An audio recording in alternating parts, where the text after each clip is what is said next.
Bien. Hablando de sanciones, como estábamos mencionando, dentro del reglamento interno deben estar estipulados tanto cuáles serían las sanciones, cuáles serían las faltas a sancionar y dentro de estas sanciones cuál sería el procedimiento a seguir para estas, ¿verdad? Desde el inicio de una posible sanción a estipularse que implique la afección directa entre la prestación y contraprestación laboral prestada, estos deben ser comunicados también a la autoridad administrativa del trabajo. Eh, ¿Cuáles pueden ser las sanciones?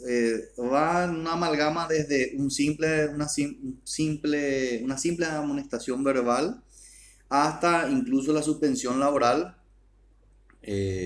sin goce de sueldo, de los cuales también podrían, conforme a la ley, derivar en causas justificadas para posterior despido, ¿verdad? Cuando existan reincidencias de sanciones graves impuestas, ¿verdad? Y debidamente comprobadas y comunicadas a la autoridad competente. Muchas veces se suele dar, ¿verdad?, de que se extienden las sanciones dentro de los establecimientos laborales a los trabajadores, pero estas no son comunicadas en muchos de los casos a la autoridad competente, entonces tampoco podrían tener un peso suficiente como causal de despido justificado si estos no se hicieron por la vía o el conducto correspondiente de comunicación debida, ¿verdad? Que siempre es la autoridad administrativa del trabajo, el ministerio, la dirección del trabajo, ¿verdad?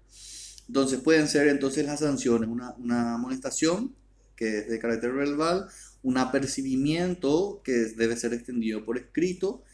También dijimos que la suspensión del trabajo y sin goce de sueldo y del salario pueden darse ambos o pueden darse de manera indistinta.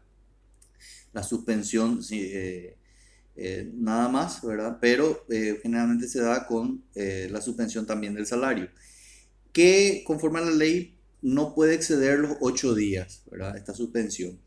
Puede darse también como sanción el traslado de un lugar de trabajo a otro o la postergación temporal de algún ascenso o algún tipo de modificación beneficiosa para el trabajador siempre y cuando eh, se estipulen, ¿verdad? Estos de manera expresa. Eh, el reglamento interno, como dijimos, necesariamente debe ser presentado ante la autoridad competente, ¿verdad?, a los efectos de su homologación. ¿Qué es la homologación? Es la revisión y aprobación de cada uno de las normativas o reglas estipuladas dentro del reglamento interno.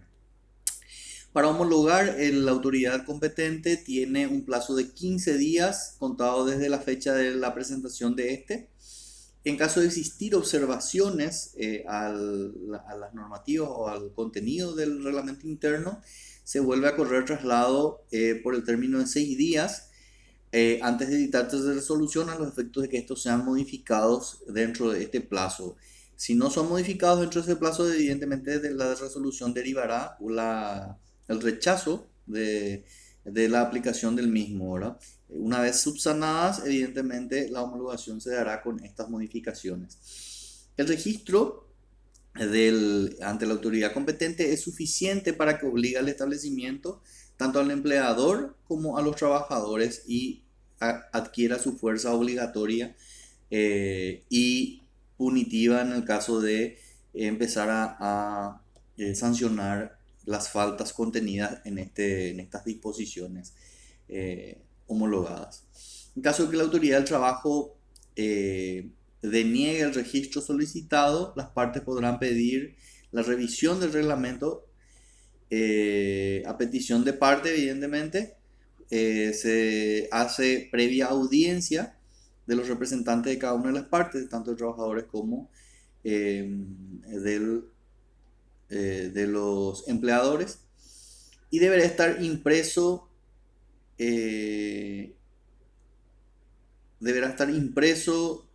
con las disposiciones estipuladas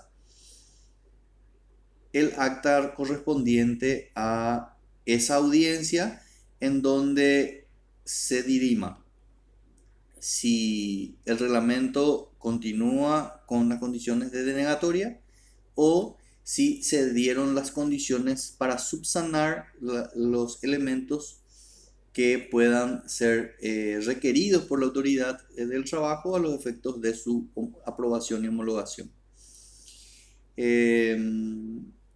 Como dijimos, esta es la culminación de lo que tiene que ver con todo lo relativo a la colectividad laboral, desde el derecho a agremiarse y agruparse a través de los sindicatos de empleadores o de trabajadores, las condiciones colectivas de trabajo, es decir, las condiciones estipuladas entre empleadores y trabajadores para un grupo específico de estos, y cuáles son sus condiciones generales también de manejo interno a través de lo que es el contrato macro, como lo denominamos en este material, y el contrato o contrato ley, inscripto ante la autoridad competente, autoridad administrativa del trabajo, y el reglamento interno que dijimos que difiere del contrato ley, de que es específicamente elaborado para mantener el orden, la disciplina y las regulaciones de las sanciones dispuestas de las condiciones de manejo dentro del establecimiento laboral.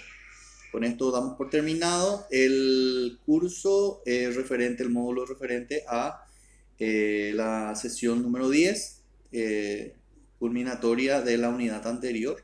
Seguidamente estaremos tratando lo referente a las huelgas y paros en la unidad siguiente.